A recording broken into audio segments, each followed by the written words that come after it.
بسم الله الرحمن الرحيم. ألف لام ميم. ذلك الكتاب لا ريب فيه هدى للمتقين الذين يؤمنون بالغيب ويقيمون الصلاة ومما رزقناهم ينفقون والذين يؤمنون بما أنزل إليك وما أنزل من قبلك وبالآخرة هم يوقنون أولئك على هدى من ربهم وأولئك هم المفلحون. إن الذين كفروا سواء عليهم أأنذرتهم أم لم تنذرهم لا يؤمنون. ختم الله على قلوبهم وعلى سمعهم وعلى أبصارهم غشاوة ولهم عذاب عظيم. ومن الناس من يقول آمنا بالله وباليوم الآخر وما هم بمؤمنين يخادعون الله والذين آمنوا وما يخدعون إلا أنفسهم وما يشعرون. في قلوبهم مرض فزادهم الله مرضا ولهم عذاب أليم بما كانوا يكذبون. وإذا قيل لهم لا تفسدوا في الأرض قالوا إنما نحن مصلحون ألا إنهم هم المفسدون ولكن لا يشعرون. وإذا قيل لهم آمنوا كما آمن الناس قالوا أنؤمن كما آمن السفهاء ألا إنهم هم السفهاء ولكن لا يعلمون. وإذا لقوا الذين آمنوا قالوا آمنا وإذا خلوا إلى شياطينهم قالوا إنا معكم إنما نحن مستهزئون. الله يستهزئ بهم ويمدهم في طغيانهم يعمهون. أولئك الذين اشتروا الضلالة بالهدى فما ربحت تجارتهم وما كانوا مهتدين. مثلهم كمثل الذي استوقد نارا فلما أضاءت ما حوله ذهب الله بنورهم وتركهم في ظلمات لا يبصرون. صم بكم عمي فهم لا يرجعون. أو كصيب من السماء فيه ظلمات ورعد وبرق يجعلون أصابعهم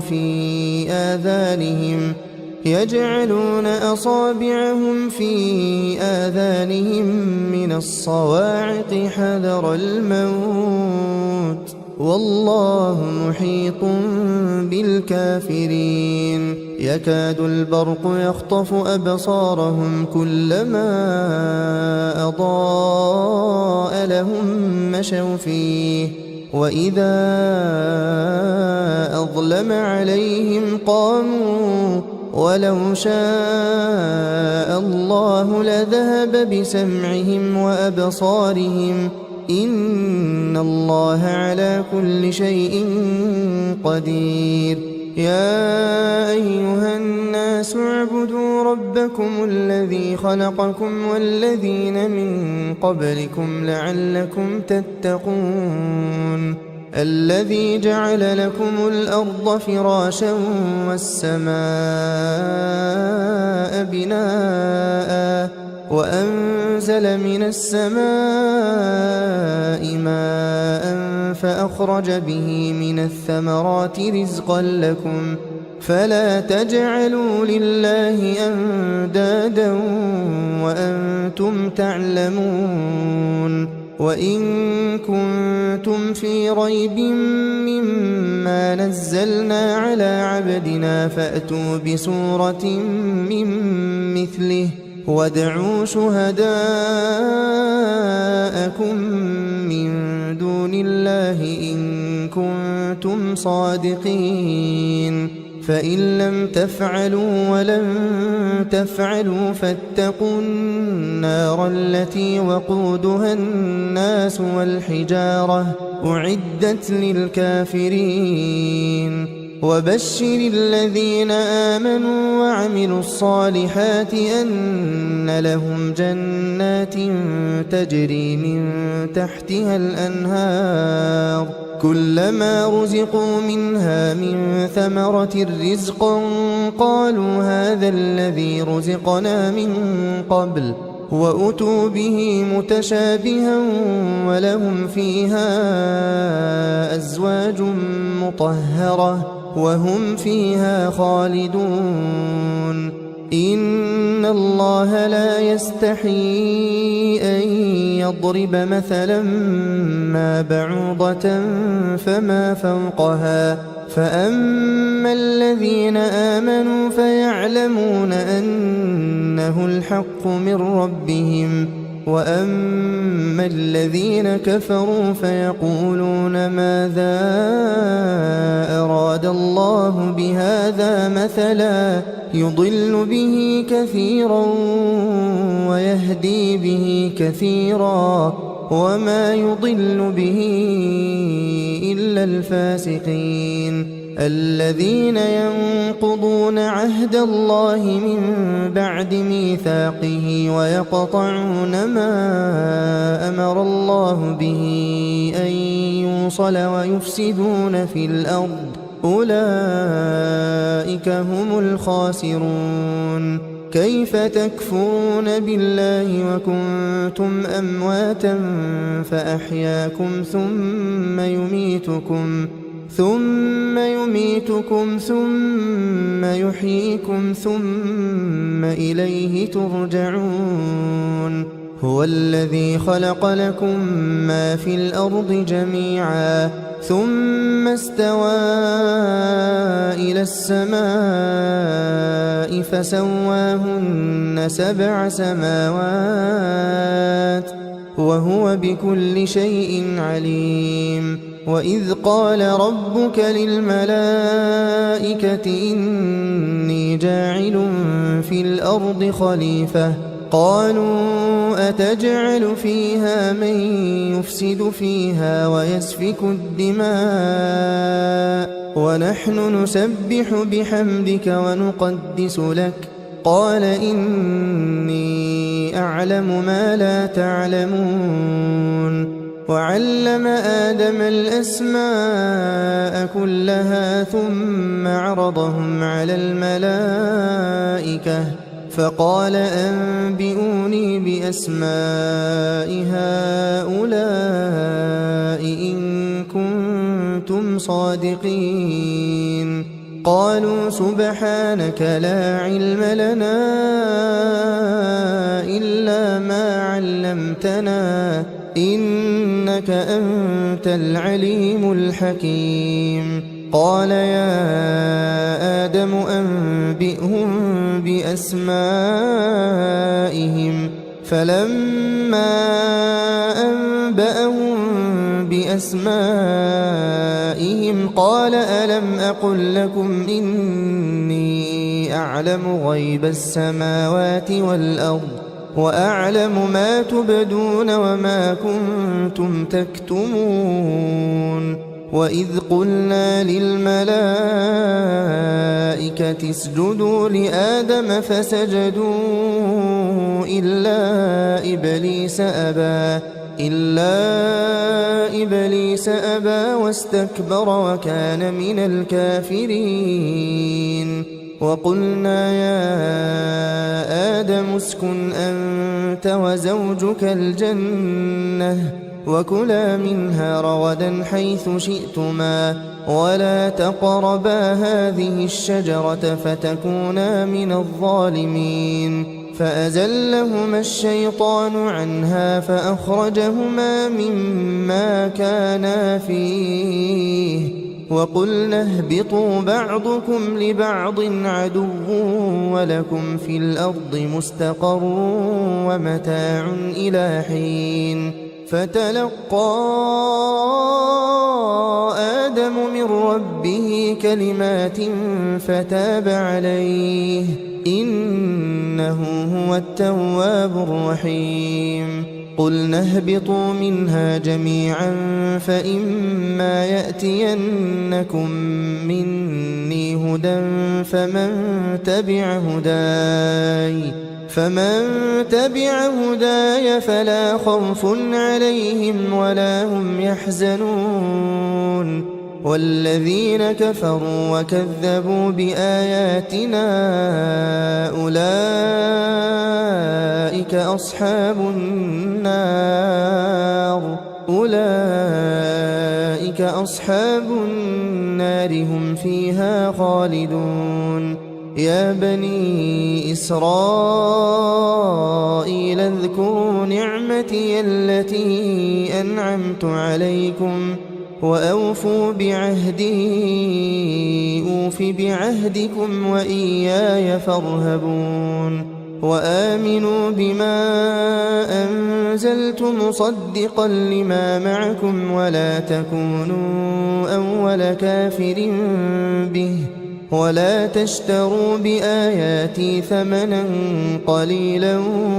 وإياي فاتقون ولا تلبسوا الحق بالباطل وتكتموا الحق وأنتم تعلمون وأقيموا الصلاة وآتوا الزكاة واركعوا مع الراكعين أتأمرون الناس بالبر وتنسون أنفسكم وأنتم تتلون الكتاب أفلا تعقلون واستعينوا بالصبر والصلاة وإنها لكبيرة إلا على الخاشعين الذين يظنون أنهم ملاقو ربهم وأنهم إليه راجعون يا بني إسرائيل اذكروا نعمتي التي أنعمت عليكم وأني فضلتكم على العالمين واتقوا يوما لا تجزي نفس عن نفس شيئا ولا يقبل منها شفاعة ولا يؤخذ منها عدل ولا هم ينصرون وإذ نجيناكم من آل فرعون يسومونكم سوء العذاب يذبحون أبناءكم ويستحيون نساءكم وفي ذلكم بلاء من ربكم عظيم وإذ فرقنا بكم البحر فأنجيناكم وأغرقنا آل فرعون وأنتم تنظرون وإذ واعدنا موسى 40 ليلة ثم اتخذتم العجل من بعده وأنتم ظالمون ثم عفونا عنكم من بعد ذلك لعلكم تشكرون وإذ آتينا موسى الكتاب والفرقان لعلكم تهتدون وإذ قال موسى لقومه يا قوم إنكم ظلمتم أنفسكم باتخاذكم العجل فتوبوا إلى بارئكم فاقتلوا أنفسكم ذلكم خير لكم عند بارئكم فتاب عليكم إنه هو التواب الرحيم وإذ قلتم يا موسى لن نؤمن لك حتى نرى الله جهرة فأخذتكم الصاعقة وأنتم تنظرون ثم بعثناكم من بعد موتكم لعلكم تشكرون وظللنا عليكم الغمام وأنزلنا عليكم المن والسلوى كلوا من طيبات ما رزقناكم وما ظلمونا ولكن كانوا أنفسهم يظلمون وإذ قلنا ادخلوا هذه القرية فكلوا منها حيث شئتم رغدا وادخلوا الباب سجدا وقولوا حطة نغفر لكم خطاياكم وسنزيد المحسنين فبدل الذين ظلموا قولا غير الذي قيل لهم فأنزلنا على الذين ظلموا رجزا من السماء بما كانوا يفسقون وإذ استسقى موسى لقومه فقلنا اضرب بعصاك الحجر فانفجرت منه 12 عينا قد علم كل أناس مشربهم كلوا واشربوا من رزق الله ولا تعثوا في الأرض مفسدين وإذ قلتم يا موسى لن نصبر على طعام واحد فادع لنا ربك يخرج لنا مما تنبت الأرض من بقلها وقثائها وفومها وعدسها وبصلها قال أتستبدلون الذي هو أدنى بالذي هو خير اهبطوا مصرا فإن لكم ما سألتم وضربت عليهم الذلة والمسكنة وباءوا بغضب من الله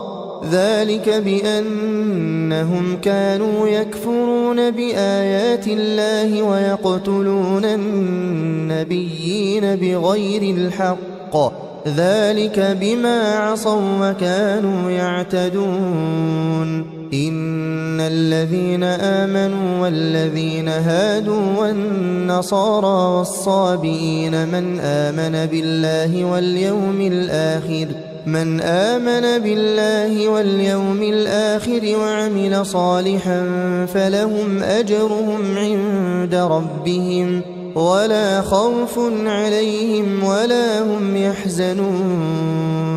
وإذ أخذنا ميثاقكم ورفعنا فوقكم الطور خذوا ما آتيناكم بقوة واذكروا ما فيه لعلكم تتقون ثم توليتم من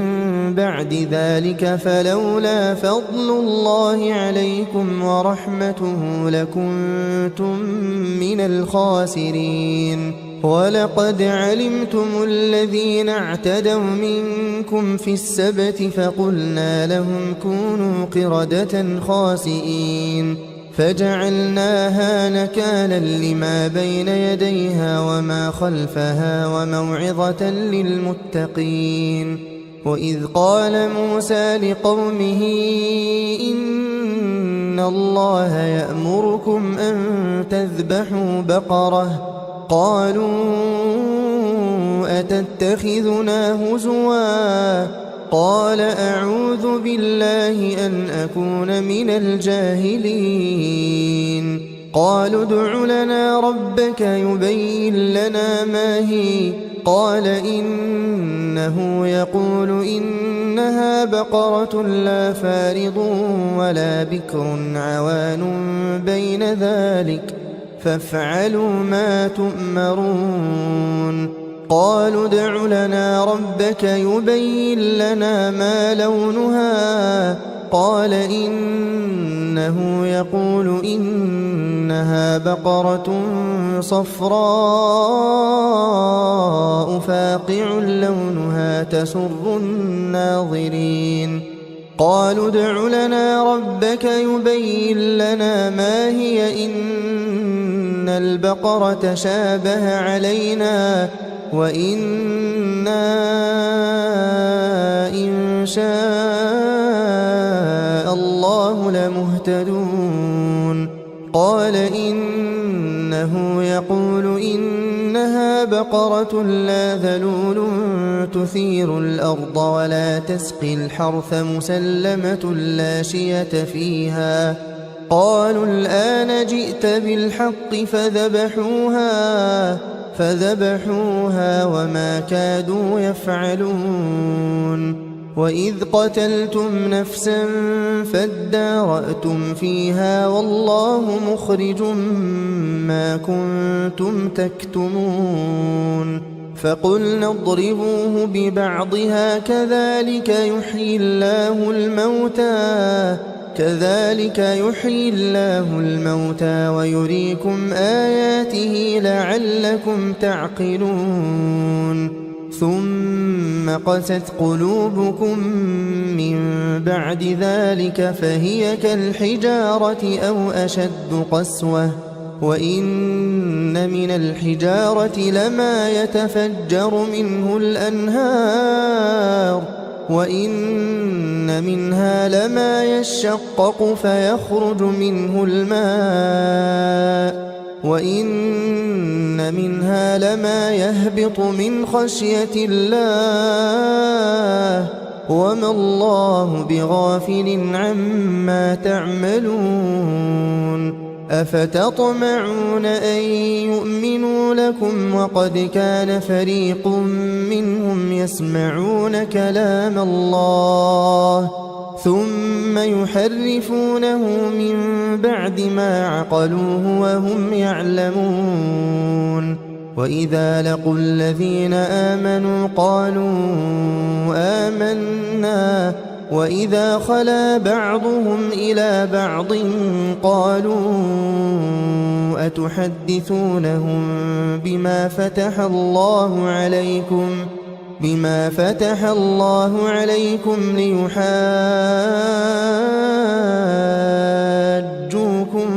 به عند ربكم أفلا تعقلون أولا يعلمون أن الله يعلم ما يسرون وما يعلنون ومنهم أميون لا يعلمون الكتاب إلا أماني وإن هم إلا يظنون فويل للذين يكتبون الكتاب بأيديهم ثم يقولون هذا من عند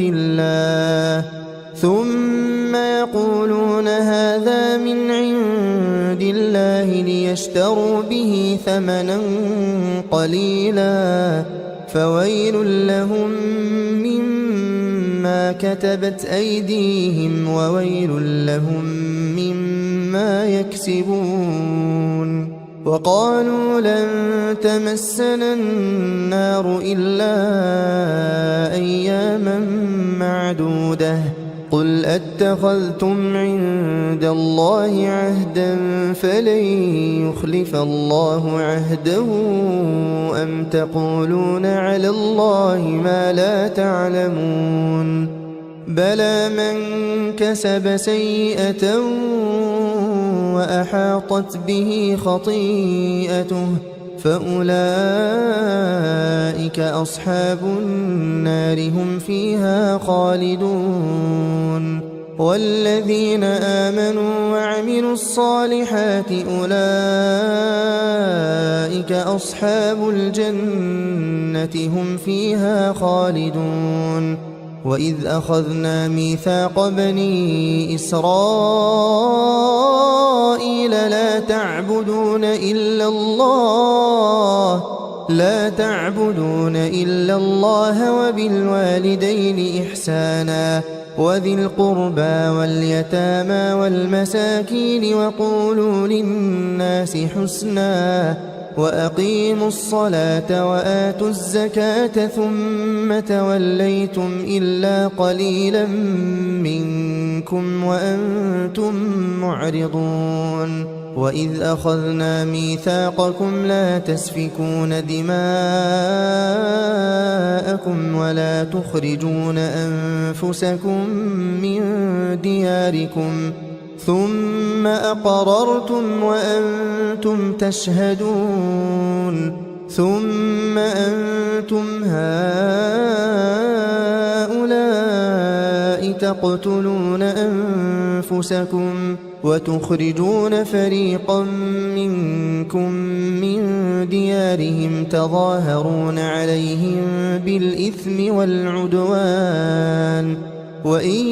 يأتوكم أسارى تفادوهم وهو محرم عليكم إخراجهم أفتؤمنون ببعض الكتاب وتكفرون ببعض فما جزاء من يفعل ذلك منكم إلا خزي في الحياة الدنيا ويوم القيامة يردون إلى أشد العذاب وما الله بغافل عما تعملون. أولئك الذين اشتروا الحياة الدنيا بالآخرة فلا يخفف عنهم العذاب ولا هم ينصرون. ولقد آتينا موسى الكتاب وقفينا من بعده بالرسل وآتينا عيسى ابن مريم البينات وأيدناه بروح القدس أفكلما جاءكم رسول بما لا تهوى أنفسكم استكبرتم ففريقا كذبتم وفريقا تقتلون. وقالوا قلوبنا غلف بل لعنهم الله بكفرهم فقليلا ما يؤمنون. ولما جاءهم كتاب من عند الله مصدق لما معهم وكانوا من قبل يستفتحون على الذين كفروا فلما جاءهم ما عرفوا كفروا به فلعنة الله على الكافرين. بئس ما اشتروا به أنفسهم أن يكفروا بما أنزل الله بغيا أن ينزل الله من فضله على من يشاء من عباده فباءوا بغضب على غضب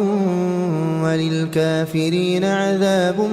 مهين. وإذا قيل لهم آمنوا بما أنزل الله قالوا نؤمن بما أنزل علينا ويكفرون بما وراءه وهو الحق مصدقا لما معهم قل فلم تقتلون أنبياء الله من قبل إن كنتم مؤمنين. ولقد جاءكم موسى بالبينات ثم اتخذتم العجل من بعده وأنتم ظالمون. وإذ أخذنا ميثاقكم ورفعنا فوقكم الطور خذوا ما آتيناكم بقوة واسمعوا قالوا سمعنا وعصينا وأشربوا في قلوبهم العجل بكفرهم قل بئس ما يأمركم به إيمانكم إن كنتم مؤمنين قل إن كانت لكم الدار الآخرة عند الله خالصة من دون الناس فتمنوا الموت إن كنتم صادقين ولن يتمنوه أبدا بما قدمت أيديهم والله عليم بالظالمين ولتجدنهم أحرص الناس على حياة ومن الذين أشركوا يود أحدهم لو يعمر 1000 سنة وما هو بمزحزحه من العذاب أن يعمر والله بصير بما يعملون قل من كان عدوا لجبريل فإنه نزله على قلبك بإذن الله مصدقا لما بين يديه وهدى وبشرى للمؤمنين من كان عدوا لله وملائكته ورسله وجبريل وميكال فإن الله عدو للكافرين ولقد أنزلنا إليك آيات بينات وما يكفر بها إلا الفاسقون أوكلما عاهدوا عهدا نبذه فريق منهم بل أكثرهم لا يؤمنون ولما جاءهم رسول من عند الله مصدق لما معهم نبذ فريق من الذين أوتوا الكتاب كتاب الله وراء ظهورهم نبذ فريق من الذين أوتوا الكتاب كتاب الله وراء ظهورهم كأنهم لا يعلمون واتبعوا ما تتلو الشياطين على ملك سليمان وما كفر سليمان ولكن الشياطين كفروا يعلمون الناس السحر وما أنزل على الملكين ببابل هاروت وماروت وما يعلمان من أحد حتى يقولا إنما نحن فتنة فلا تكفر فيتعلمون منهما ما يفرقون به بين المرء وزوجه وما هم بضارين به من أحد إلا بإذن الله ويتعلمون ما يضرهم ولا ينفعهم ولقد علموا لمن اشتراه ما له في الآخرة من خلاق ولبئس ما شروا به أنفسهم لو كانوا يعلمون ولو أنهم آمنوا واتقوا لمثوبة من عند الله خير لو كانوا يعلمون يا أيها الذين آمنوا لا تقولوا راعنا وقولوا انظرنا واسمعوا وللكافرين عذاب أليم ما يود الذين كفروا من أهل الكتاب ولا المشركين أن ينزل عليكم من خير من ربكم والله يختص برحمته من يشاء والله ذو الفضل العظيم ما ننسخ من آية أو ننسها نأت بخير منها أو مثلها ألم تعلم أن الله على كل شيء قدير ألم تعلم أن الله له ملك السماوات والأرض وما لكم من دون الله من ولي ولا نصير أم تريدون أن تسألوا رسولكم كما سئل موسى من قبل ومن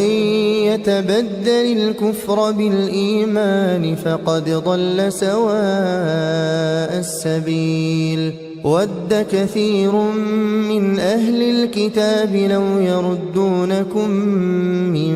بعد إيمانكم كفارا حسدا من عند أنفسهم من بعد ما تبين لهم الحق فاعفوا واصفحوا حتى يأتي الله بأمره إن الله على كل شيء قدير وأقيموا الصلاة وآتوا الزكاة وما تقدموا لأنفسكم من خير تجدوه عند الله إن الله بما تعملون بصير وقالوا لن يدخل الجنة إلا من كان هودا أو نصارى تلك أمانيهم قل هاتوا برهانكم إن كنتم صادقين بلى من أسلم وجهه لله وهو محسن فله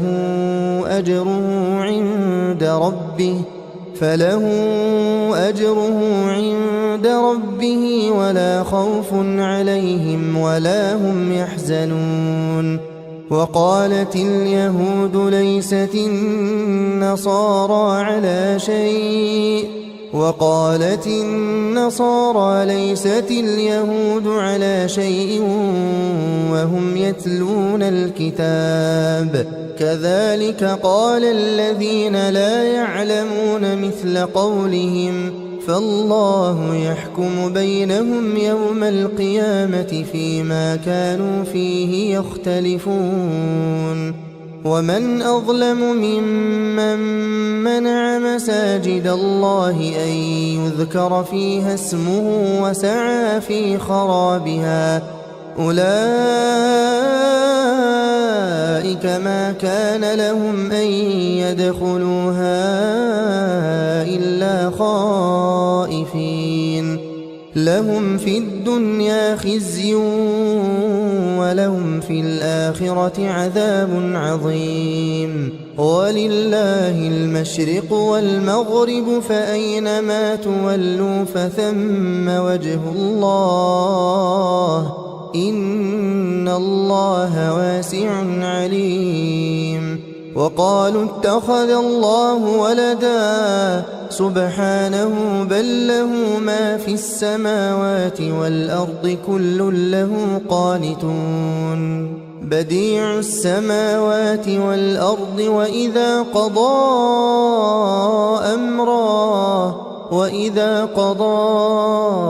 أمرا فإنما يقول له كن فيكون وقال الذين لا يعلمون لولا يكلمنا الله أو تأتينا آية كذلك قال الذين من قبلهم مثل قولهم تشابهت قلوبهم قد بينا الآيات لقوم يوقنون إنا أرسلناك بالحق بشيرا ونذيرا ولا تسأل عن أصحاب الجحيم ولن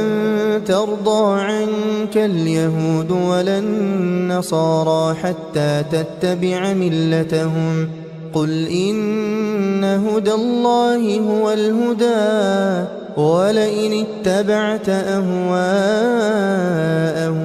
بعد الذي جاءك من العلم ما لك من الله من ولي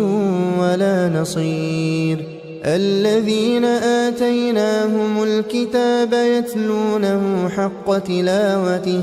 أولئك يؤمنون به ومن يكفر به فأولئك هم الخاسرون يا بني إسرائيل اذكروا نعمتي التي أنعمت عليكم وأني فضلتكم على العالمين واتقوا يوما لا تجزي نفس عن نفس شيئا ولا يقبل منها عدل ولا تنفعها شفاعة ولا هم ينصرون وإذ ابتلى إبراهيم ربه بكلمات فأتمهن قال إني جاعلك للناس إماما قال ومن ذريتي قال لا ينال عهد الظالمين وإذ جعلنا البيت مثابة للناس وأمنا واتخذوا من مقام إبراهيم مصلى وعهدنا إلى إبراهيم وإسماعيل أن طهرا بيتي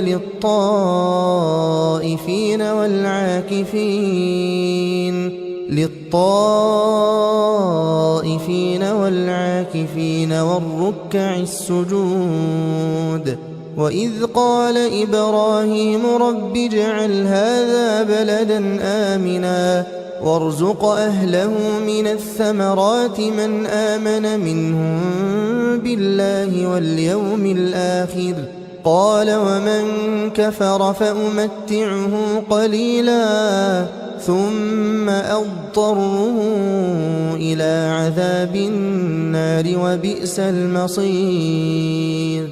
وإذ يرفع إبراهيم القواعد من البيت وإسماعيل ربنا تقبل منا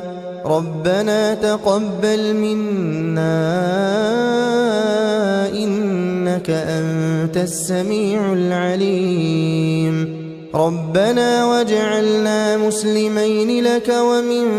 ذريتنا أمة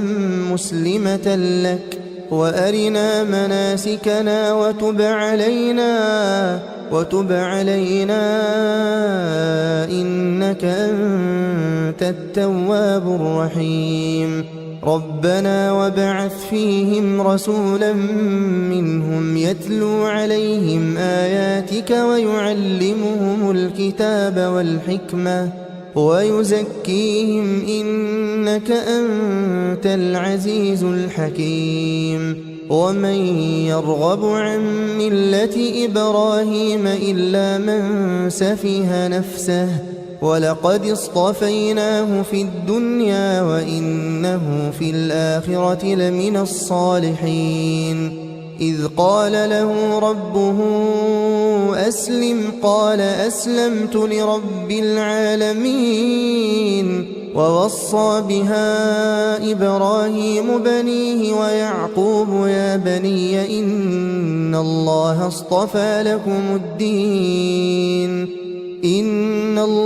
اصطفى لكم الدين فلا تموتن إلا وأنتم مسلمون أم كنتم شهداء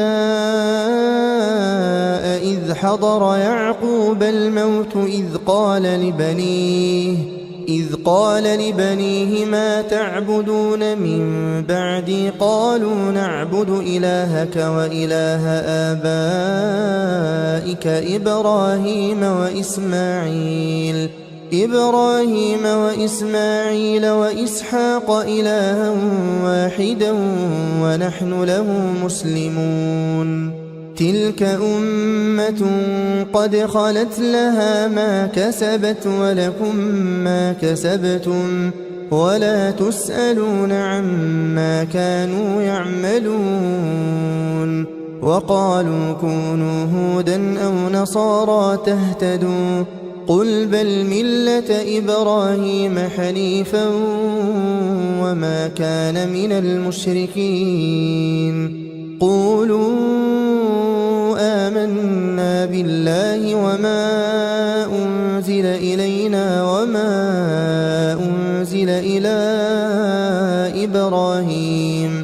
وما أنزل إلى إبراهيم وإسماعيل وإسحاق ويعقوب والأسباط وما أوتي موسى وعيسى وما أوتي النبيون من ربهم لا نفرق بين أحد منهم ونحن له مسلمون فإن آمنوا بمثل ما آمنتم به فقد اهتدوا وإن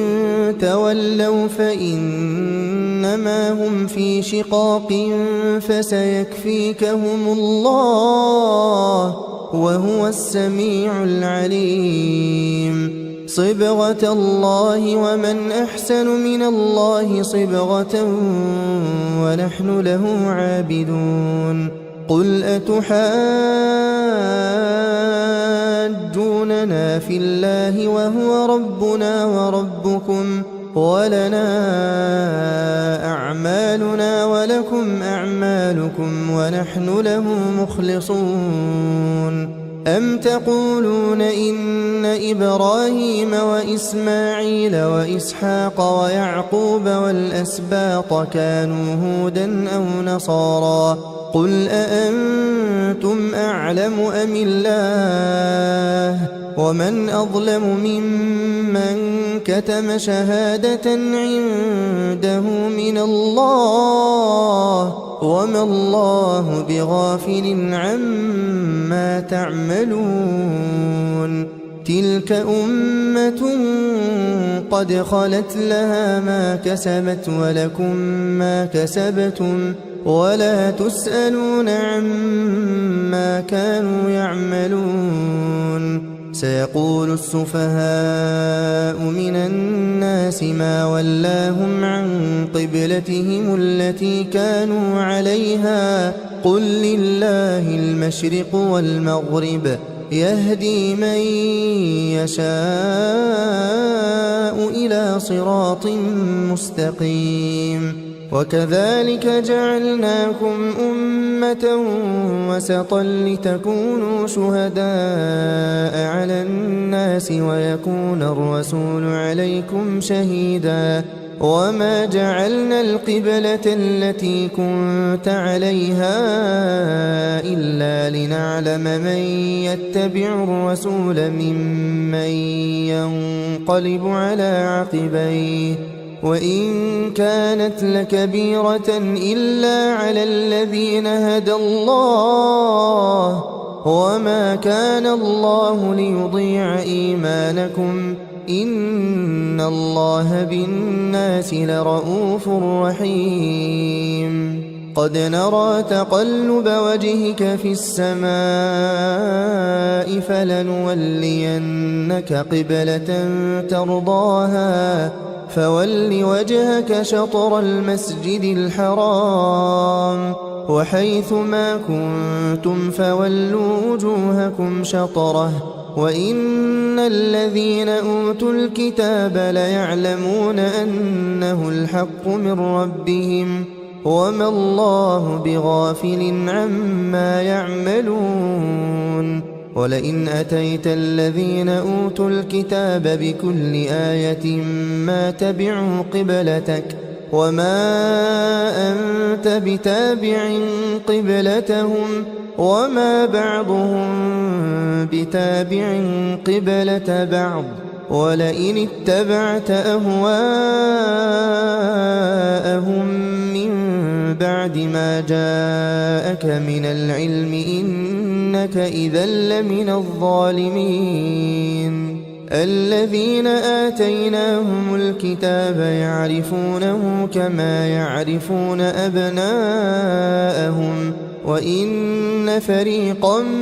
منهم ليكتمون الحق وهم يعلمون الحق من ربك فلا تكونن من الممترين ولكل وجهة هو موليها فاستبقوا الخيرات أينما تكونوا يأت بكم الله جميعا إن الله على كل شيء قدير ومن حيث خرجت فول وجهك شطر المسجد الحرام وإنه للحق من ربك وما الله بغافل عما تعملون ومن حيث خرجت فول وجهك شطر المسجد الحرام وحيث ما كنتم فولوا وجوهكم شطره لئلا يكون للناس عليكم حجة إلا الذين ظلموا منهم فلا تخشوهم واخشوني ولأتم نعمتي عليكم ولعلكم تهتدون كما أرسلنا فيكم رسولا منكم يتلو عليكم آياتنا ويزكيكم ويعلمكم الكتاب والحكمة ويعلمكم ما لم تكونوا تعلمون فاذكروني أذكركم واشكروا لي ولا تكفرون يا أيها الذين آمنوا استعينوا بالصبر والصلاة إن الله مع الصابرين ولا تقولوا لمن يقتل في سبيل الله أموات بل أحياء ولكن لا تشعرون ولنبلونكم بشيء من الخوف والجوع ونقص من الأموال والأنفس والثمرات وبشر الصابرين الذين إذا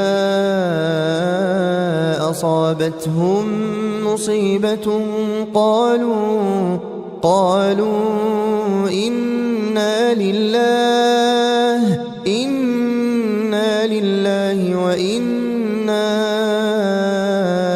إليه راجعون أولئك عليهم صلوات من ربهم ورحمة وأولئك هم المهتدون إن الصفا والمروة من شعائر الله فمن حج البيت أو اعتمر فلا جناح عليه أن يطوف بهما ومن تطوع خيرا فإن الله شاكر عليم إن الذين يكتمون ما أنزلنا من البينات والهدى من بعد ما بيناه للناس في الكتاب أولئك يلعنهم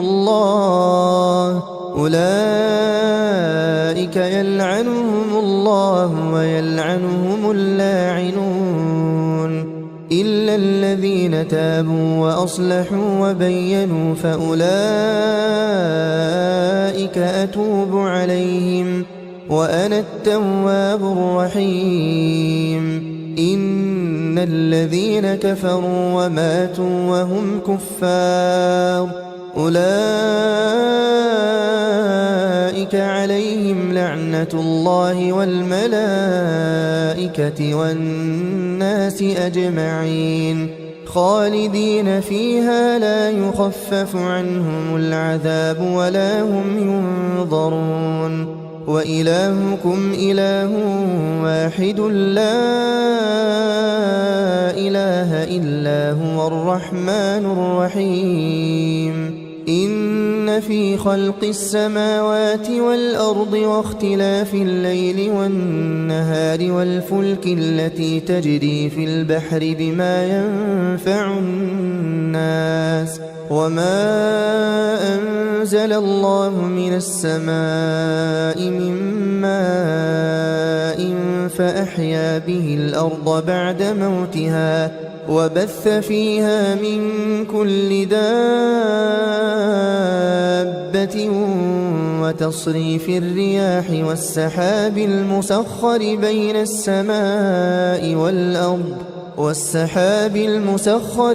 السماء والأرض لآيات لقوم يعقلون ومن الناس من يتخذ من دون الله أندادا يحبونهم كحب الله والذين آمنوا أشد حبا لله ولو يرى الذين ظلموا إذ يرون العذاب أن القوة لله جميعا وأن الله شديد العذاب إذ تبرأ الذين اتبعوا من الذين اتبعوا ورأوا العذاب وتقطعت بهم الأسباب وقال الذين اتبعوا لو أن لنا كرة فنتبرأ منهم كما تبرأوا منا كذلك يريهم الله أعمالهم حسرات عليهم وما هم بخارجين من النار يا أيها الناس كلوا مما في الأرض حلالا طيبا ولا تتبعوا خطوات الشيطان إنه لكم عدو مبين إنما يأمركم بالسوء والفحشاء وأن تقولوا على الله ما لا تعلمون وإذا قيل لهم اتبعوا ما أنزل الله قالوا بل نتبع ما ألفينا عليه آباءنا أولو كان آباؤهم لا يعقلون شيئا ولا يهتدون ومثل الذين كفروا كمثل الذي ينعق بما لا يسمع إلا دعاء ونداء صم بكم عمي فهم لا يعقلون يا أيها الذين آمنوا كلوا من طيبات ما رزقناكم واشكروا لله إن كنتم إياه تعبدون إنما حرم عليكم الميتة والدم ولحم الخنزير وما أهل به لغير الله فمن اضطر غير باغ ولا عاد فلا إثم عليه إن الله غفور رحيم إن الذين يكتمون ما أنزل الله من الكتاب ويشترون به ثمنا قليلا أولئك ما يأكلون في بطونهم إلا النار ولا يكلمهم الله يوم القيامة ولا يزكيهم ولهم عذاب أليم أولئك الذين اشتروا الضلالة بالهدى والعذاب بالمغفرة فما أصبرهم على النار ذلك بأن الله نزل الكتاب بالحق وإن الذين اختلفوا في الكتاب لفي شقاق بعيد ليس البر أن تولوا وجوهكم قبل المشرق والمغرب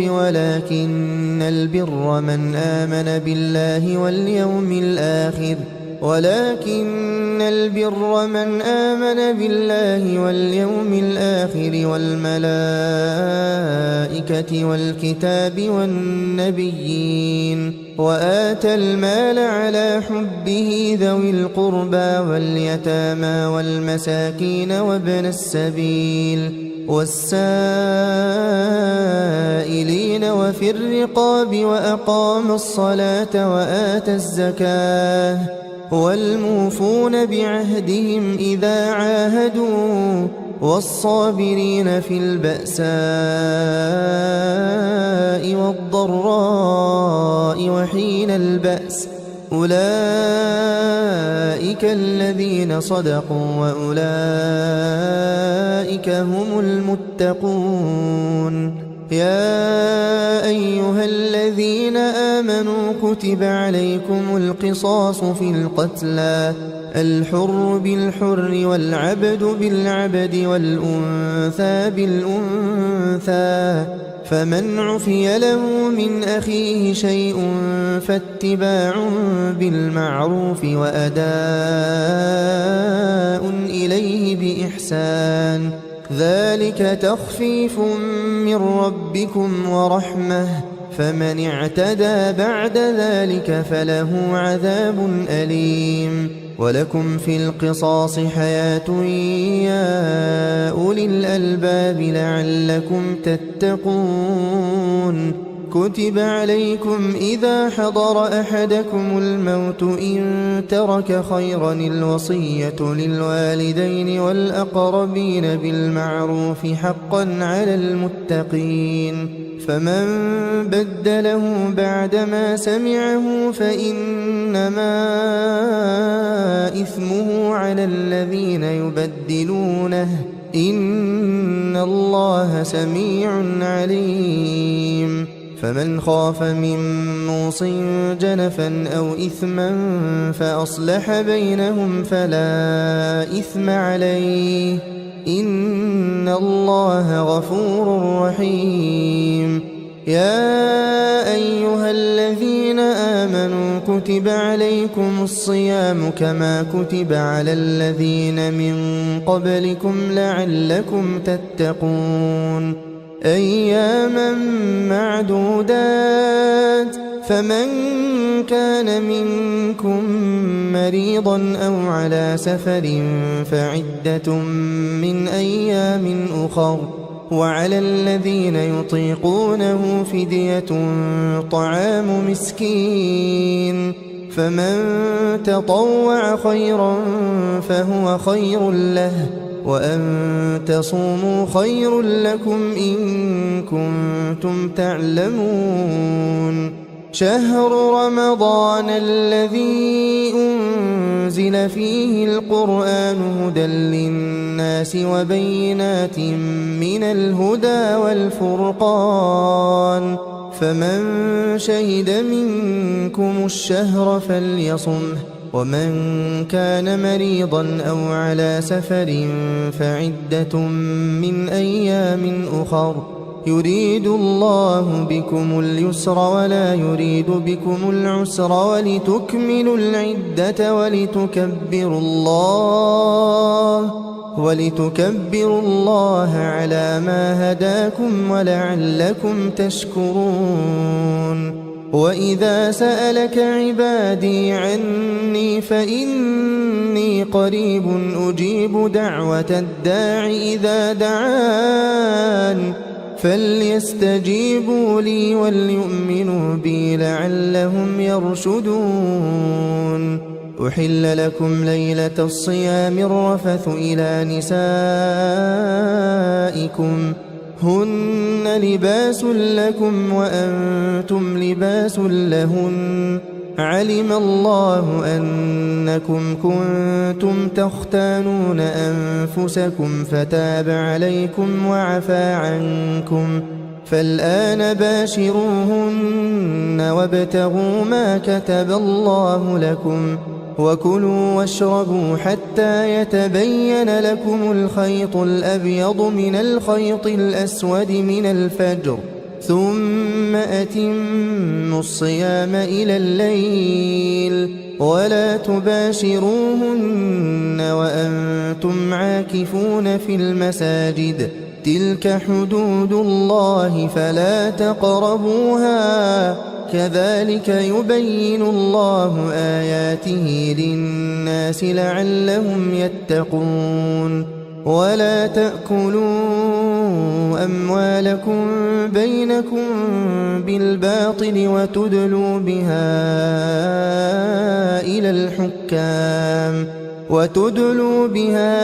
إلى الحكام لتأكلوا فريقا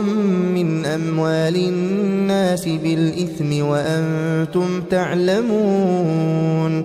يسألونك عن الأهلة قل هي مواقيت للناس والحج وليس البر بأن تأتوا البيوت من ظهورها ولكن البر من اتقى وأتوا البيوت من أبوابها واتقوا الله لعلكم تفلحون وقاتلوا في سبيل الله الذين يقاتلونكم ولا تعتدوا إن الله لا يحب المعتدين واقتلوهم حيث ثقفتموهم وأخرجوهم من حيث أخرجوكم والفتنة أشد من القتل ولا تقاتلوهم عند المسجد الحرام حتى يقاتلوكم فيه فإن قاتلوكم فاقتلوهم كذلك جزاء الكافرين فإن انتهوا فإن الله غفور رحيم وقاتلوهم حتى لا تكون فتنة ويكون الدين لله فإن انتهوا فلا عدوان إلا على الظالمين الشهر الحرام بالشهر الحرام والحرمات قصاص فمن اعتدى عليكم فاعتدوا عليه بمثل ما اعتدى عليكم واتقوا الله واعلموا أن الله مع المتقين وأنفقوا في سبيل الله ولا تلقوا بأيديكم إلى التهلكة وأحسنوا إن الله يحب المحسنين وأتموا الحج والعمرة لله فإن أحصرتم فما استيسر من الهدي ولا تحلقوا رؤوسكم حتى يبلغ الهدي محله فمن كان منكم مريضا أو به أذى من رأسه ففدية من صيام أو صدقة أو نسك فإذا أمنتم فمن تمتع بالعمرة إلى الحج فما استيسر من الهدي فمن لم يجد فصيام 3 أيام في الحج و7 إذا رجعتم تلك 10 كاملة ذلك لمن لم يكن أهله حاضر المسجد الحرام واتقوا الله واعلموا أن الله شديد العقاب الحج أشهر معلومات فمن فرض فيهن الحج فلا رفث ولا فسوق ولا جدال في الحج وما تفعلوا من خير يعلمه الله وتزودوا فإن خير الزاد التقوى واتقون يا أولي الألباب. ليس عليكم جناح أن تبتغوا فضلا من ربكم، فإذا أفضتم من عرفات فاذكروا الله عند المشعر الحرام، واذكروه كما هداكم وإن كنتم من قبله لمن الضالين.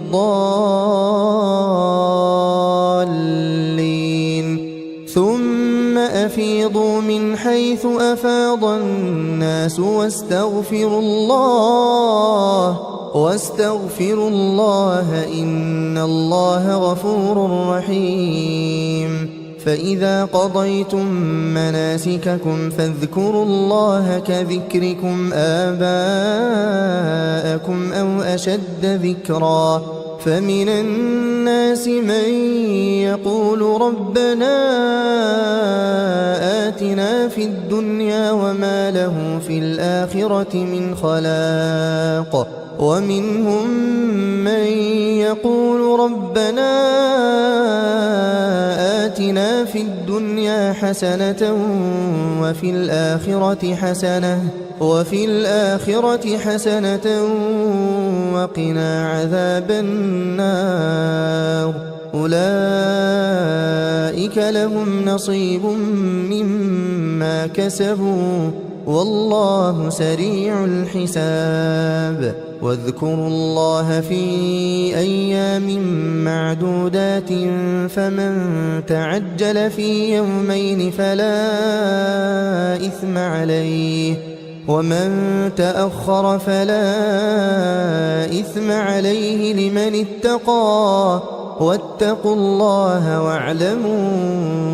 أنكم إليه تحشرون. ومن الناس من يعجبك قوله في الحياة الدنيا ويشهد الله على ما في قلبه وهو ألد الخصام. وإذا تولى سعى في الأرض ليفسد فيها ويهلك الحرث والنسل والله لا يحب الفساد. وإذا قيل له اتق الله أخذته العزة بالإثم فحسبه جهنم ولبئس المهاد. ومن الناس من يشري نفسه ابتغاء مرضات الله والله رؤوف بالعباد. يا أيها الذين آمنوا ادخلوا في السلم كافة ولا تتبعوا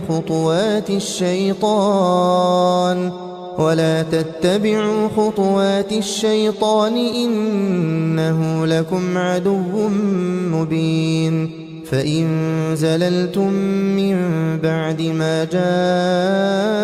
جاءتكم البينات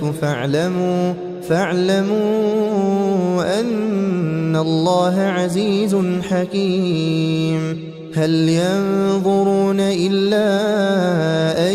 يأتيهم الله في ظلل من الغمام والملائكة وقضي الأمر وإلى الله ترجع الأمور. سل بني إسرائيل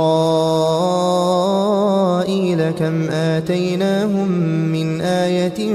بينة ومن يبدل نعمة الله من بعد ما جاءته فإن الله شديد العقاب. زين للذين كفروا الحياة الدنيا ويسخرون من الذين آمنوا والذين اتقوا فوقهم يوم القيامة والله يرزق من يشاء بغير حساب. كان الناس أمة واحدة فبعث الله النبيين مبشرين ومنذرين وأنزل معهم الكتاب بالحق وأنزل معهم الكتاب بالحق ليحكم بين الناس فيما اختلفوا فيه وما اختلف فيه إلا الذين أوتوه من بعد ما جاءتهم البينات بغيا بينهم فهدى الله الذين آمنوا لما اختلفوا فيه من الحق بإذنه والله يهدي من يشاء إلى صراط مستقيم. أم حسبتم أن تدخلوا الجنة ولما يأتكم مثل الذين خلوا من قبلكم مستهم البأساء والضراء وزلزلوا حتى يقول الرسول والذين آمنوا معه متى نصر الله ألا إن نصر الله قريب. يسألونك ماذا ينفقون قل ما أنفقتم من خير فللوالدين والأقربين واليتامى والمساكين وابن السبيل وما تفعلوا من خير فإن الله به عليم. كتب عليكم القتال وهو كره لكم وعسى أن تكرهوا شيئا وهو خير لكم وعسى أن تحبوا شيئا وهو شر لكم والله يعلم وأنتم لا تعلمون. يسألونك عن الشهر الحرام قتال فيه قل قتال فيه كبير وصد عن سبيل الله وكفر به والمسجد الحرام وإخراج أهله منه أكبر عند الله والفتنة أكبر من القتل ولا يزالون يقاتلونكم حتى يردوكم عن دينكم إن استطاعوا ومن يرتدد منكم عن دينه فيمت وهو كافر فأولئك حبطت أعمالهم في الدنيا والآخرة وأولئك أصحاب النار هم فيها خالدون. إن الذين آمنوا والذين هاجروا وجاهدوا في سبيل الله أولئك يرجون رحمة الله والله غفور رحيم. يسألونك عن الخمر والميسر قل فيهما إثم كبير ومنافع للناس وإثمهما أكبر من نفعهما ويسألونك ماذا ينفقون قل العفو كذلك يبين الله لكم الآيات لعلكم تتفكرون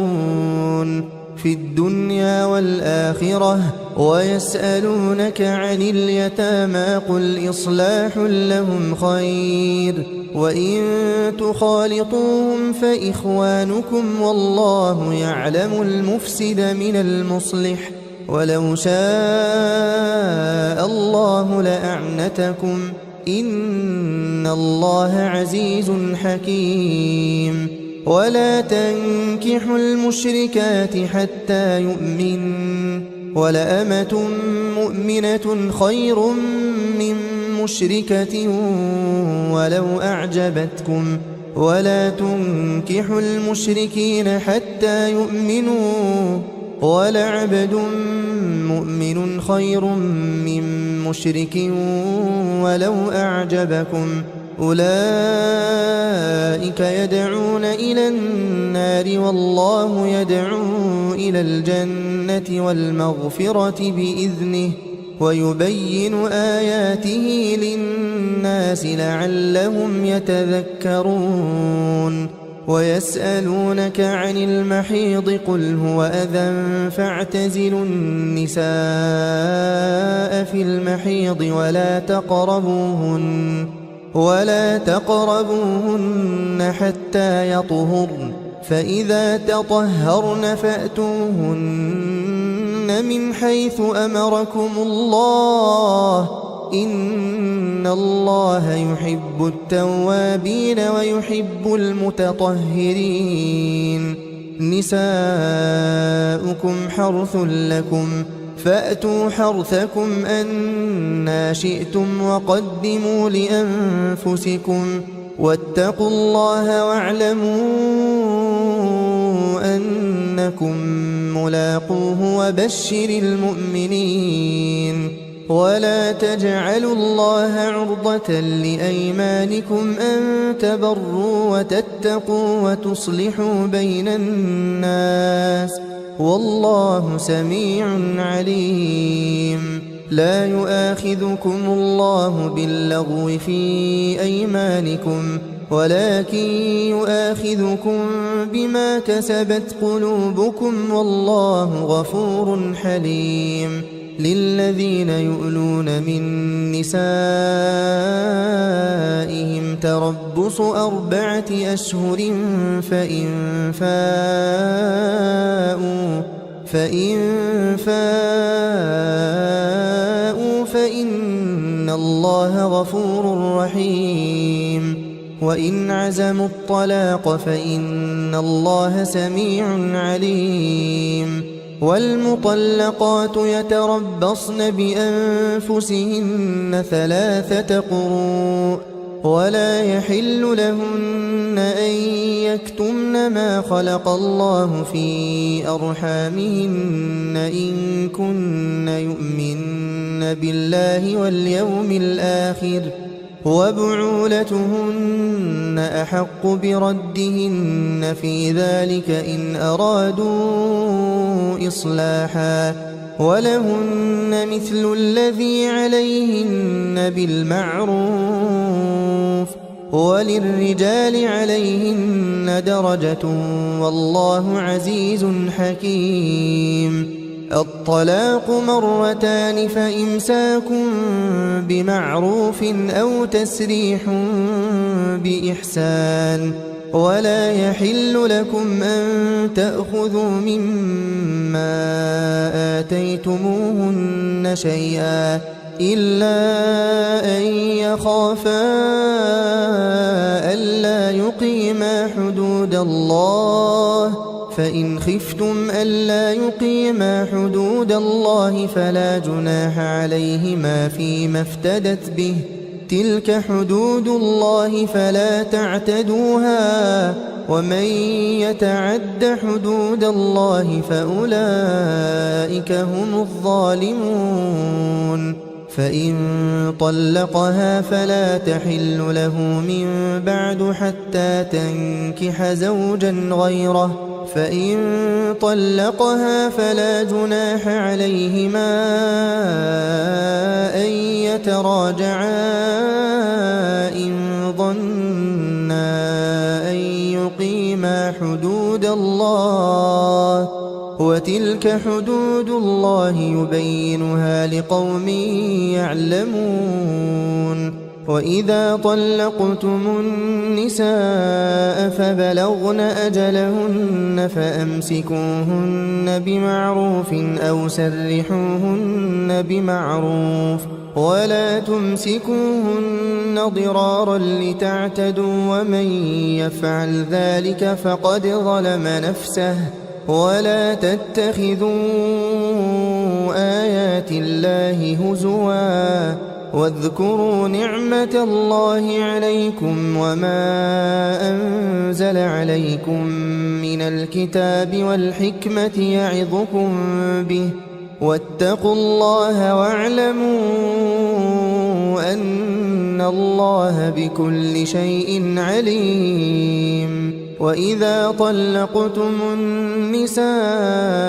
فبلغن أجلهن فلا تعضلوهن أن ينكحن أزواجهن إذا تراضوا بينهم بالمعروف، ذلك يوعظ به من كان منكم يؤمن بالله واليوم الآخر، ذلكم أزكى لكم وأطهر، والله يعلم وأنتم لا تعلمون. والوالدات يرضعن أولادهن حولين كاملين لمن أراد أن يتم الرضاعة، وعلى المولود له رزقهن وكسوتهن بالمعروف، لا تكلف نفس إلا وسعها، لا تضار والدة بولدها ولا مولود له بولده، وعلى الوارث مثل ذلك، فإن أرادا فصالا عن تراض منهما وتشاور فلا جناح عليهما. وإن أردتم أن تسترضعوا أولادكم فلا جناح عليكم إذا سلمتم ما آتيتم بالمعروف، واتقوا الله واعلموا أن الله بما تعملون بصير. والذين يتوفون منكم ويذرون أزواجا يتربصن بأنفسهن 4 أشهر وعشرا، فإذا بلغن أجلهن فلا جناح عليكم فيما فعلن في أنفسهن بالمعروف، والله بما تعملون خبير. ولا جناح عليكم فيما عرضتم به من خطبة النساء أو أكننتم في أنفسكم، علم الله أنكم ستذكرونهن ولكن لا تواعدوهن سرا إلا أن تقولوا قولا معروفا، ولا تعزموا عقدة النكاح حتى يبلغ الكتاب أجله، واعلموا أن الله يعلم ما في أنفسكم فاحذروه، واعلموا أن الله غفور حليم. لا جناح عليكم إن طلقتم النساء ما لم تمسوهن أو تفرضوا لهن فريضة، ومتعوهن على الموسع قدره وعلى المقتر قدره متاعا بالمعروف حقا على المحسنين. وإن طلقتموهن من قبل أن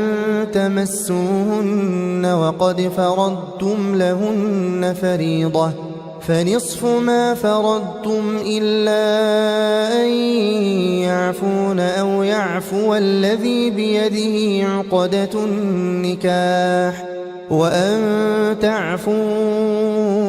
أقرب للتقوى، ولا تنسوا الفضل بينكم، إن الله بما تعملون بصير. حافظوا على الصلوات والصلاة الوسطى وقوموا لله قانتين، فإن خفتم فرجالا أو ركبانا، فإذا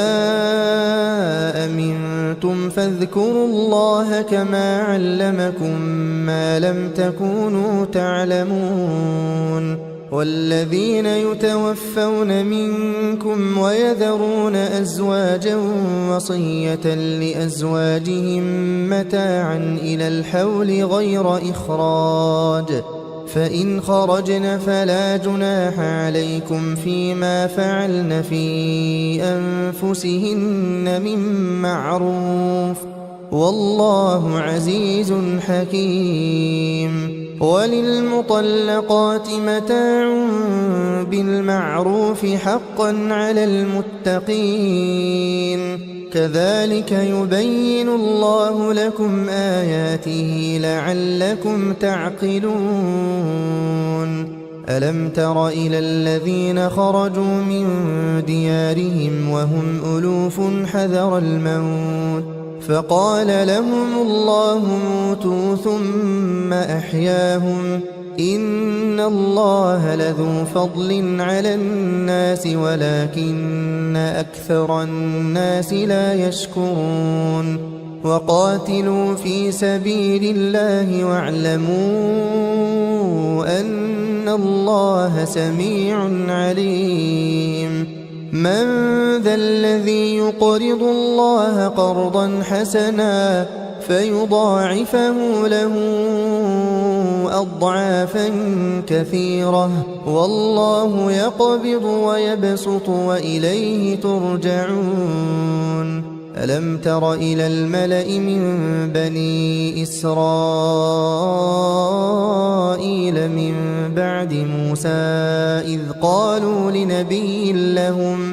إذ قالوا لنبي لهم ابعث لنا ملكا نقاتل في سبيل الله قال هل عسيتم إن كتب عليكم القتال ألا تقاتلوا قالوا وما لنا ألا نقاتل في سبيل الله وقد أخرجنا من ديارنا وأبنائنا فلما كتب عليهم القتال تولوا إلا قليلا منهم والله عليم بالظالمين وقال لهم نبيهم إن الله قد بعث لكم طالوت ملكا قالوا أنى يكون له الملك علينا ونحن أحق بالملك منه ولم يؤت سعة من المال قال إن الله اصطفاه عليكم وزاده بسطة في العلم والجسم والله يؤتي ملكه من يشاء والله واسع عليم وقال لهم نبيهم إن آية ملكه أن يأتيكم التابوت فيه سكينة من ربكم وبقية مما ترك آل موسى وآل هارون تحمله الملائكة إن في ذلك لآية لكم إن كنتم مؤمنين فلما فصل طالوت بالجنود قال إن الله مبتليكم بنهر فمن شرب منه فليس مني ومن لم يطعمه فإنه مني إلا من اغترف غرفة بيده فشربوا منه إلا قليلا منهم فلما جاوزه هو والذين آمنوا معه قالوا لا طاقة لنا اليوم بجالوت وجنوده قال الذين يظنون أنهم ملاقو الله كم من فئة قليلة غلبت فئة كثيرة بإذن الله والله مع الصابرين ولما برزوا لجالوت وجنوده قالوا ربنا أفرغ علينا صبرا وثبت أقدامنا وانصرنا على القوم الكافرين فهزموهم بإذن الله وقتل داود جالوت وآتاه الله الملك والحكمة وعلمه مما يشاء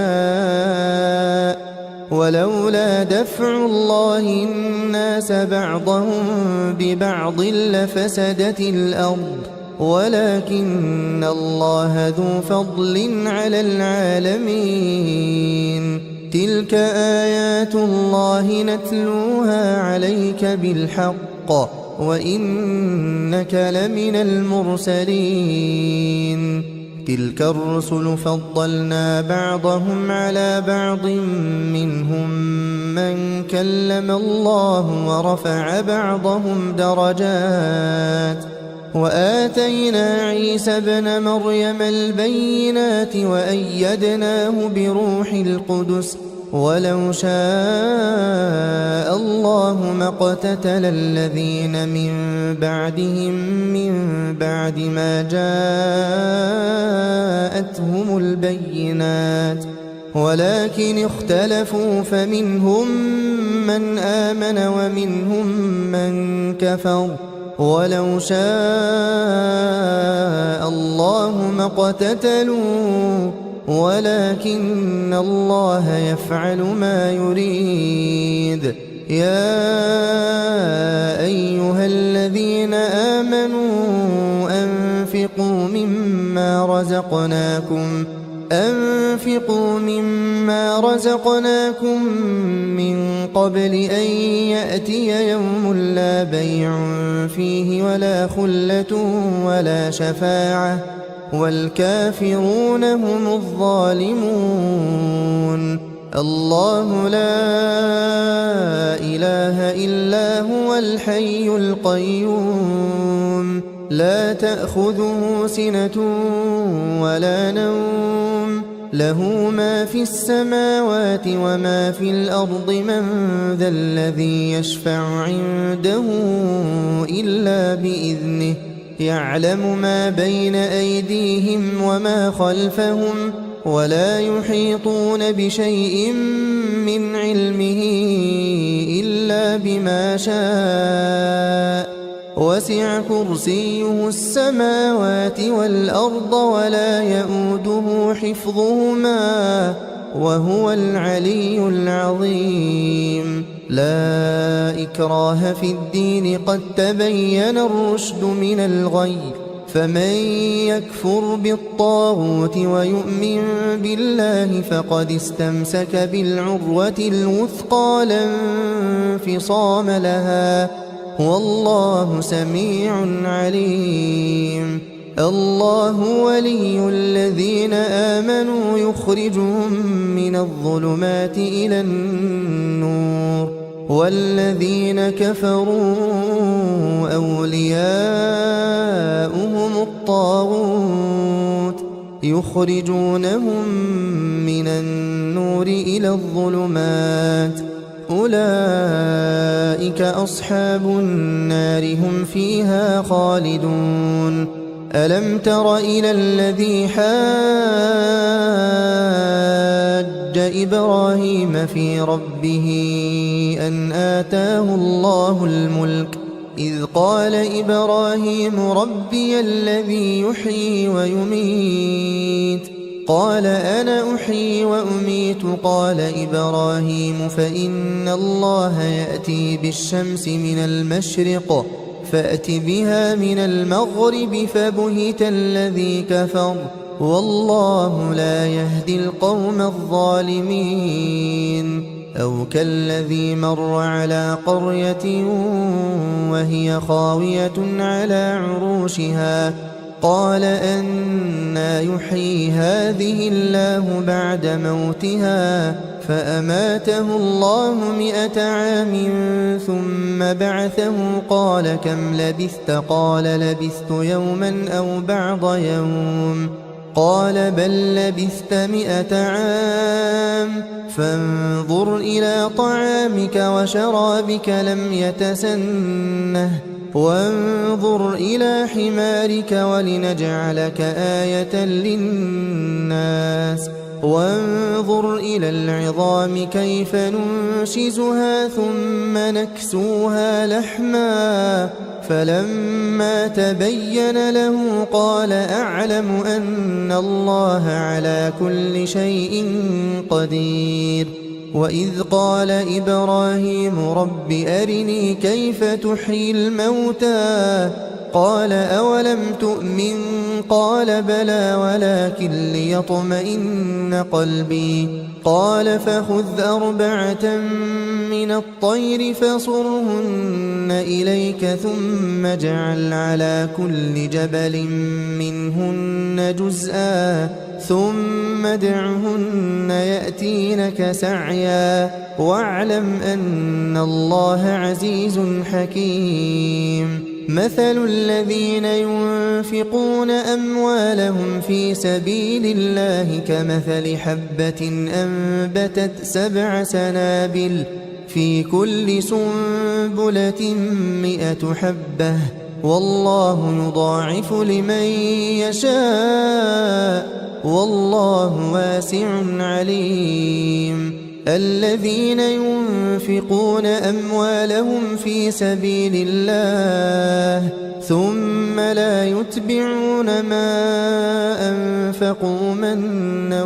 ولا أذى لهم أجرهم عند ربهم ولا خوف عليهم ولا هم يحزنون قول معروف ومغفرة خير من صدقة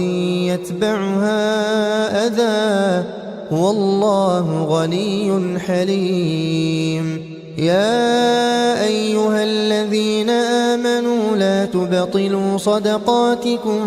بالمن والأذى كالذي ينفق ماله رئاء الناس ولا يؤمن بالله واليوم الآخر فمثله كمثل صفوان عليه تراب فأصابه وابل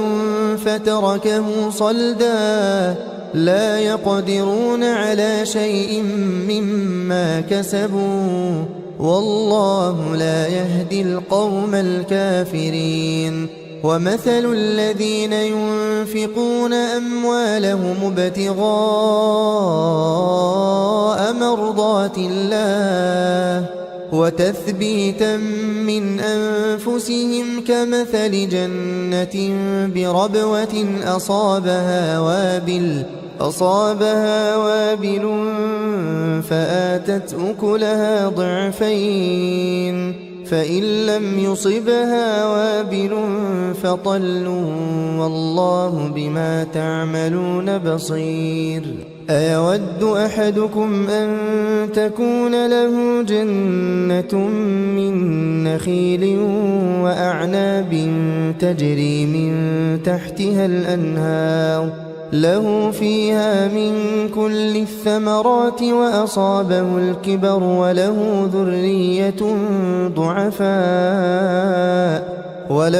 ذرية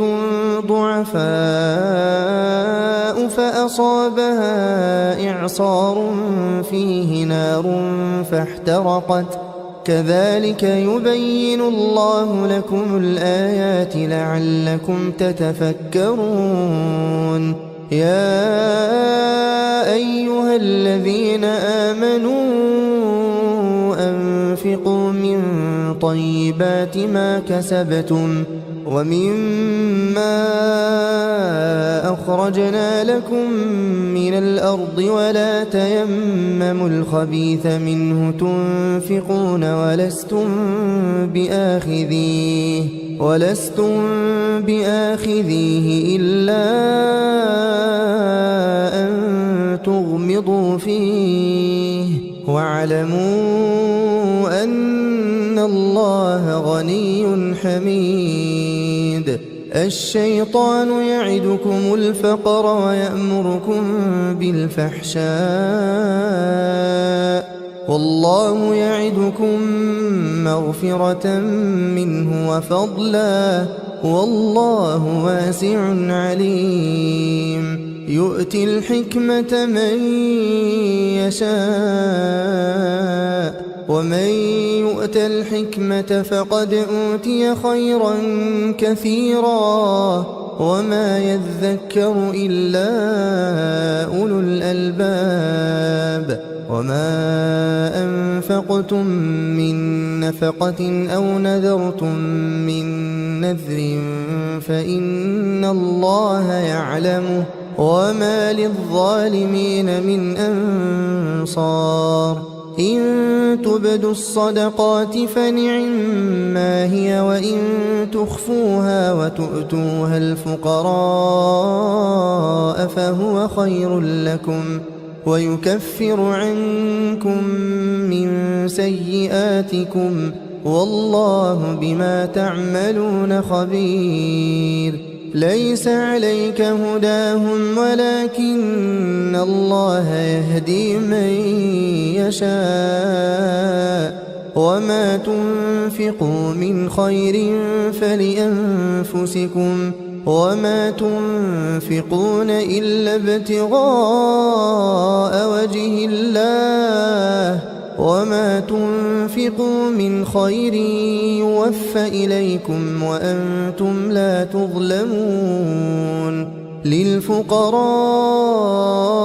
الذين أحصروا في سبيل الله لا يستطيعون ضربا في الأرض يحسبهم الجاهل أغنياء من التعفف تعرفهم بسيماهم لا يسألون الناس إلحافا وما تنفقوا من خير فإن الله به عليم الذين ينفقون أموالهم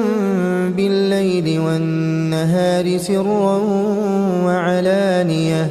فلهم أجرهم عند ربهم ولا خوف عليهم ولا هم يحزنون الذين يأكلون الربا لا يقومون إلا كما يقوم الذي يتخبطه الشيطان من المس ذلك بأنهم قالوا إنما البيع مثل الربا وأحل الله البيع وحرم الربا فمن جاءه موعظة من ربه فانتهى فله ما سلف وأمره إلى الله ومن عاد فأولئك أصحاب النار هم فيها خالدون يمحق الله الربا ويربي الصدقات والله لا يحب كل كفار أثيم إن الذين آمنوا وعملوا الصالحات وأقاموا الصلاة وآتوا الزكاة لهم أجرهم عند ربهم ولا خوف عليهم ولا هم يحزنون يا أيها الذين آمنوا اتقوا الله وذروا ما بقي من الربا إن كنتم مؤمنين فإن لم تفعلوا فأذنوا بحرب من الله ورسوله وإن تبتم فلكم رؤوس أموالكم لا تظلمون ولا تظلمون وإن كان ذو عسرة فنظرة إلى ميسرة وأن تصدقوا خير لكم إن كنتم تعلمون واتقوا يوما ترجعون فيه إلى الله ثم توفى كل نفس ما كسبت وهم لا يظلمون يا أيها الذين آمنوا إذا تداينتم بدين إلى أجل مسمى فاكتبوه وليكتب بينكم كاتب بالعدل ولا يأب كاتب أن يكتب كما علمه الله فليكتب وليملل الذي عليه الحق وليتق الله ربه ولا يبخس منه شيئا فإن كان الذي عليه الحق سفيها أو ضعيفا أو لا يستطيع أن يمل هو فليملل وليه بالعدل واستشهدوا شهيدين من رجالكم فإن لم يكونا رجلين فرجل وامرأتان ممن ترضون من الشهداء أن تضل إحداهما فتذكر إحداهما الأخرى ولا يأبى الشهداء إذا ما دعوا ولا تسأموا أن تكتبوه صغيرا أو كبيرا إلى أجله ذلكم أقسط عند الله وأقوم للشهادة وأدنى ألا ترتابوا إلا أن تكون تجارة حاضرة تديرونها بينكم فليس عليكم جناح ألا تكتبوها وأشهدوا إذا تبايعتم ولا يضار كاتب ولا شهيد وإن تفعلوا فإنه فسوق بكم واتقوا الله ويعلمكم الله والله بكل شيء عليم وإن كنتم على سفر ولم تجدوا كاتبا فرهان مقبوضة فإن أمن بعضكم بعضا فليؤدي الذي اؤتمن أمانته وليتق الله ربه ولا تكتموا الشهادة ومن يكتمها فإنه آثم قلبه والله بما تعملون عليم لله ما في السماوات وما في الأرض وإن تبدوا ما في أنفسكم أو تخفوه يحاسبكم به الله فيغفر لمن يشاء ويعذب من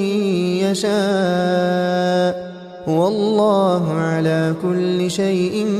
قدير آمن الرسول بما أنزل إليه من ربه والمؤمنون كل آمن بالله وملائكته وكتبه ورسله لا نفرق بين أحد من رسله وقالوا سمعنا وأطعنا غفرانك ربنا وإليك المصير لا يكلف الله نفسا إلا وسعها لها ما كسبت وعليها ما اكتسبت ربنا لا تؤاخذنا إن نسينا أو أخطأنا ربنا ولا تحمل علينا إصرا كما حملته على الذين من قبلنا ربنا ولا تحملنا ما لا طاقة لنا به واعف عنا واغفر لنا وارحمنا أنت مولانا فانصرنا على القوم الكافرين